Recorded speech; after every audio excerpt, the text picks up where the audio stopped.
Nossa entrevistada desta manhã de segunda-feira é a secretária de Estado de Trabalho e Assistência Social, Tânia Maragaribe. Iniciando esse nosso bate-papo, secretário, eu pergunto, Mato Grosso do Sul ele pode comemorar os índices que vem alcançando com relação ao número de empregos oferecidos até agora, neste ano de 2012? Bom dia, é um prazer recebê-lo aqui. Bom dia, é um prazer retornar aqui, saudade sempre deste programa, da história que esse programa fez, com os que já foram, mas com os que já estão, e sempre é momento de satisfação para a gente estar aqui. E eu agradeço a paciência do Raul, porque ele tem conversado com a gente para estar aqui há um bom tempo, mas às vezes nós trabalhamos com várias políticas do trabalho, assistência, direitos humanos, e nesse final de ano tem havido muitos pactos com o governo federal que nos obrigam a mais estar em Brasília do que aqui. Mas nós temos que comemorar sim, porque se nós observarmos tudo, os últimos indicadores de crescimento do Brasil, de só 1%, quando as previsões de planejamento eram muito acima disso, Mato Grosso do Sul poder estar com um saldo positivo de trabalho, porque o CAGED, esse cadastro, Marcos, ele faz a comparação mês a mês do tanto de pessoas que foram demitidas e do tanto de pessoas que foram admitidas. Quando o número é negativo, é sinal que tem mais demissões do que admissões. E Mato Grosso do Sul, Campo Grande e a maioria das cidades do nosso estado sempre tem tido um saldo positivo. Isso significa que, apesar da situação brasileira, apesar da recessão, entre aspas, que vivemos, o nosso saldo sempre tem sido positivo e sempre tem estado em destaque entre os 10 primeiros, os 10 primeiros estados e as cidades, as 5, 6 primeiras cidades com maior emprego. É lógico que agora, no final do ano, é uma bolha que só reflete esse momento. Depois vem o desastre em janeiro e fevereiro, que é o momento onde todas as pessoas que foram admitidas para o final do ano, elas são demitidas. Aí vem um período um pouquinho difícil para nós. Nós não podemos usar mais outros termos, porque politicamente é incorreto, mas vem um período difícil. Sim. E nós temos que trabalhar intensamente. Mas mais do que isso, nós temos com uma série de vagas de qualificação, seja no Projovem Trabalhador, seja nos Pronatecs, que estão ocorrendo em todo o estado e aqui, e a gente tem tido dificuldade para que as pessoas se insiram em programas de qualificação. Todo mundo diz, mas eu não emprego as pessoas aqui porque elas não têm qualificação. As ofertas estão ali.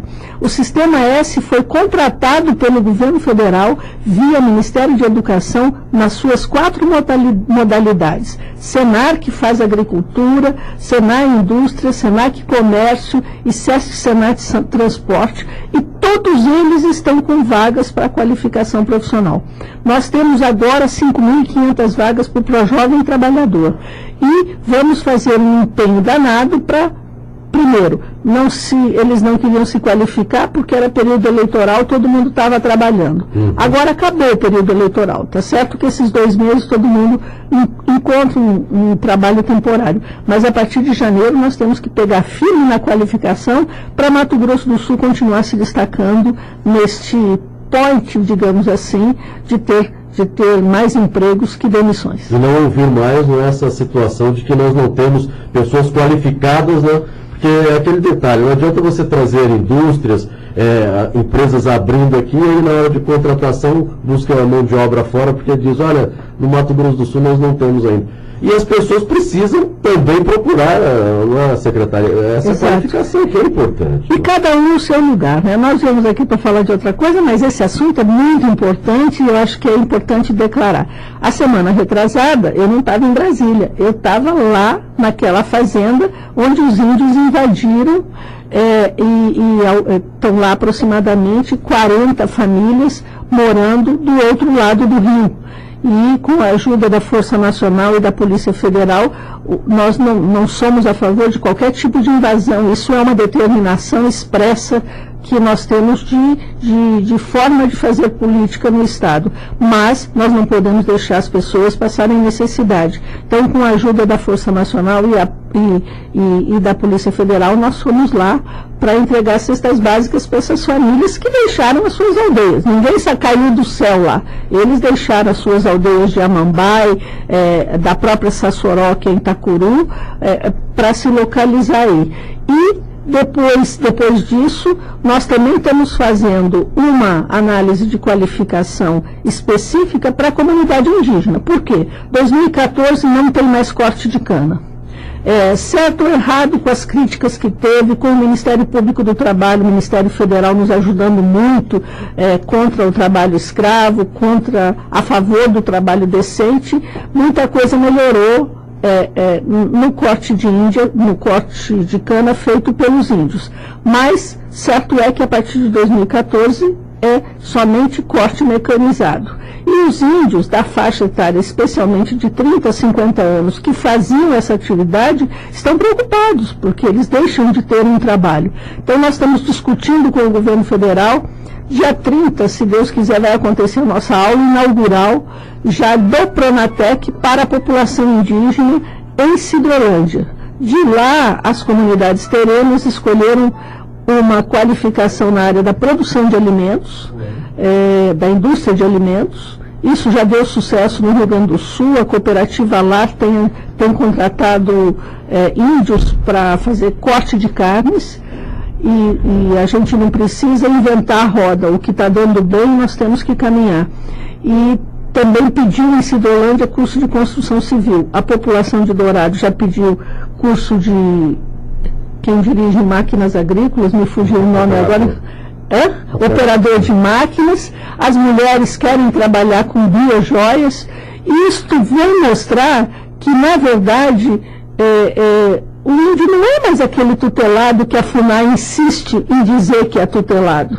O índio, ele quer ter também o acesso aos bens e serviços que toda a população tem. E o governo do estado de Mato Grosso do Sul tem trabalhado nesse sentido, em parceria com o governo federal, é lógico, e com os municípios, para que essa realidade aconteça. Na quarta-feira, a presidente da República lançou o Brasil Quilombola, que é um programa específico. Eu também estava lá. Nós temos vários remanescentes de quilombola no estado, praticamente 14 grupos, alguns já com registro de terra e tudo mais, outros ainda em encaminhamento, mas nós temos que ver também uma qualificação para esse pessoal. Talvez não a mesma qualificação de zona urbana, mas uma qualificação para a zona rural, que é fundamental para essa população, na linha da economia solidária, na linha de que eles possam trabalhar a sua terra e poder comercializar e vender o seu produto. Secretária, eu não entendi bem, quer dizer, nós temos hoje um saldo de mão de obra qualificada ou não? Não, nós temos sempre um saldo positivo de empregos. O CAGED é um cadastro, é um indicador fundamental da área do trabalho que nós temos. Todo mês ele faz o balanço entre o número de pessoas demitidas e o número de pessoas admitidas por município. E quando é positivo, significa que mais pessoas foram admitidas do que demitidas. Em alguns meses do ano, você vai ver isso, é só analisar o CAGED que é divulgado. A maioria dos municípios brasileiros tem um saldo negativo. Significa que mais pessoas foram demitidas do que admitidas. Isso significa que aquele município, ele está andando para trás, né? Mas não significa que as demissões ocorram por falta de qualificação. Não, são duas coisas distintas. As novas empresas que vêm para cá, elas sempre dizem, olha, aí o que é difícil é a qualificação. E isso não é uma realidade, um privilégio de Mato Grosso do Sul, é uma realidade brasileira. Por isso o empenho do governo federal em criar um grande programa nacional de qualificação. Seja a qualificação inicial, que é feita pelas secretarias de trabalho, Ministério do Trabalho e Sistema S, e institutos federais de tecnologia, seja pelo ensino técnico de nível médio, que é um programa, uma linha do Pronatec específica para aqueles que estão fazendo o ensino médio. Essas duas possibilidades existem no nosso estado. O ensino médio com tecnologia tem a coordenação da Secretaria de Educação e tem caminhado e cada vez tem se expandido mais. O Instituto Federal, que está em formação em Mato Grosso do Sul, ainda não se encampou totalmente conosco, exatamente porque ele está em formação, ele está em construção, ele está montando o seu pessoal, o seu corpo técnico. Mas o Sistema S está em todo vapor e nós estamos na maioria das cidades com esse programa. E tem alguns públicos específicos. Por exemplo, existe um Pronatec específico para aquelas pessoas que estão no cadastro único e que recebem o Bolsa Família. Esse é trabalhado pelas secretarias municipais de assistência social e o próprio MDS repassa um recurso para alguns municípios já de Mato Grosso do Sul que tem essa maior demanda de pessoas não qualificadas, para que eles façam a busca ativa que a ministra e a própria presidente tanto falam. Não é esperar que a família venha ao CRAS, esperar que a família venha ao serviço. O assistente social tem que sair daquele espaço e ir à casa da pessoa, tentar sensibilizá-la e tentar encaminhá-la para as políticas públicas. Agora, nós precisamos fazer com que essas pessoas, elas queiram se qualificar. E isso ainda é um desafio para todos nós, e queiram se empregar. Esse é um desafio que nós temos pela frente. Secretário, e qual é a área de atividade econômica hoje com maior demanda de mão de obra qualificada? Na verdade, Mato Grosso do Sul saiu do boi e da soja. Ampliou-se o rol das usinas, então nós temos uma grande demanda de qualificação para o setor sucroalcooleiro. Ampliou-se as indústrias de alimentos, e quando a gente fala em indústrias de alimentos, nós trabalhamos muito no setor primário, com frigoríficos, o trabalho em aviários e depois o encaminhamento dessas aves. Então, no âmbito do Estado, digamos que essas duas áreas, elas sejam prioritárias nesse campo. Mas, fundamentalmente, o Mato Grosso do Sul é um estado de serviços. Comércio e serviços, e nessa área a demanda de qualificação profissional é bastante grande. Tanto é que na área do trabalho a gente tem um termo que se usa, o arco de profissões. As maiores profissões estão em arcos relacionados a comércio e serviço.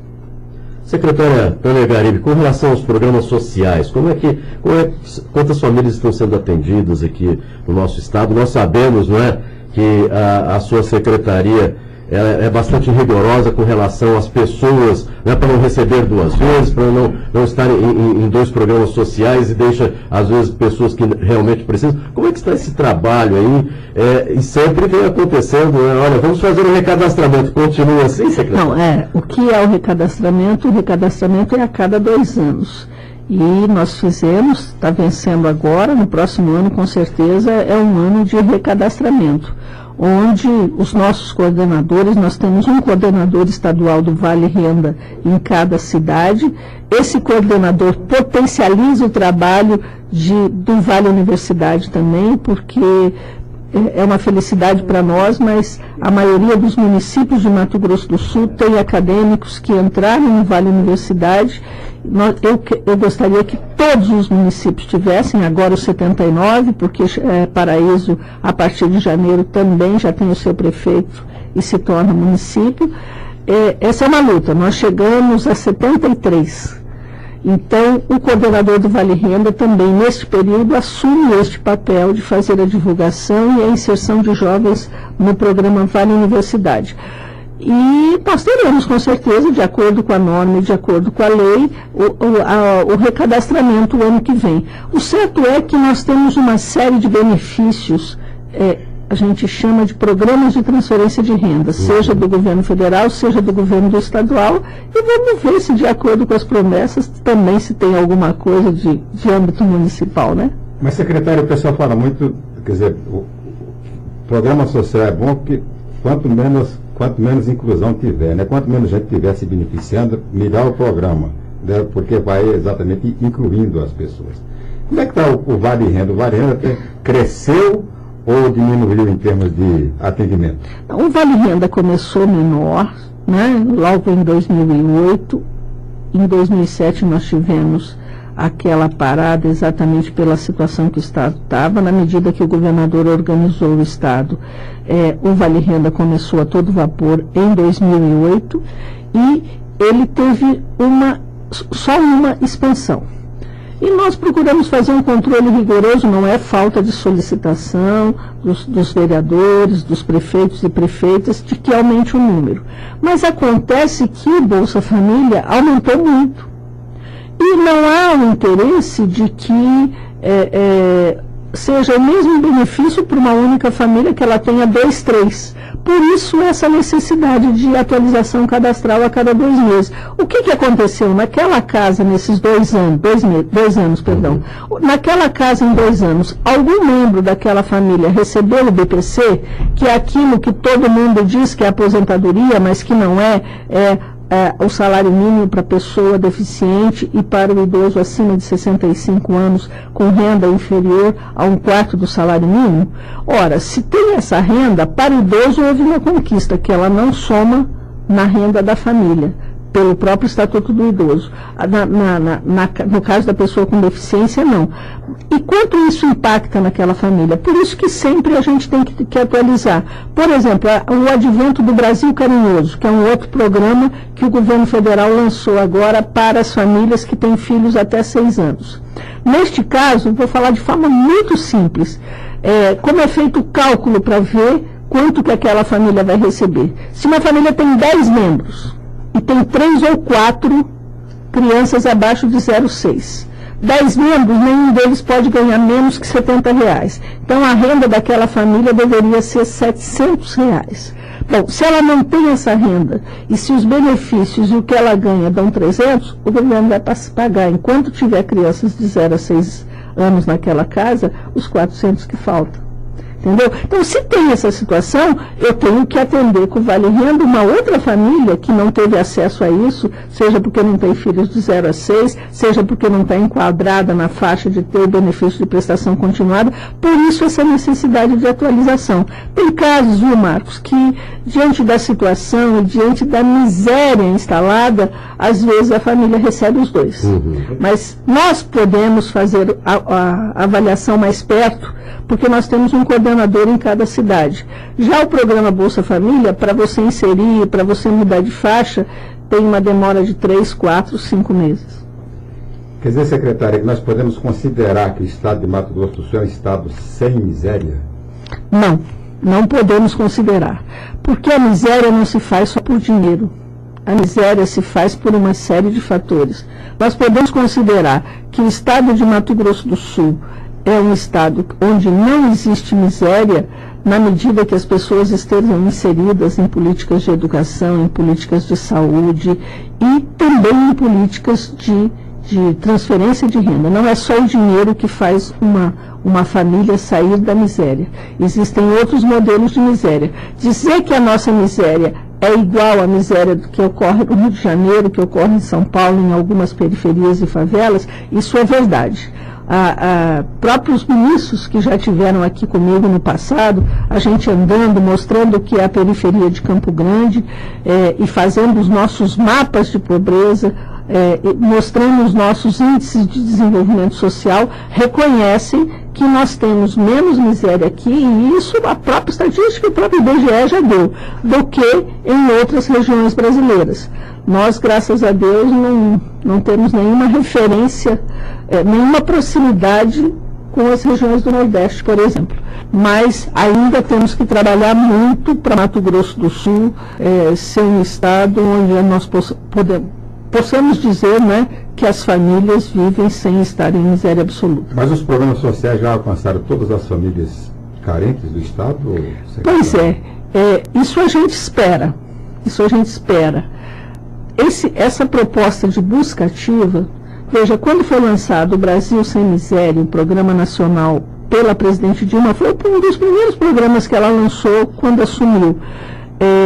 Nós tínhamos no Brasil mais de 800 mil famílias que estavam abaixo da linha de extrema pobreza e que não estavam inseridas em nenhum programa.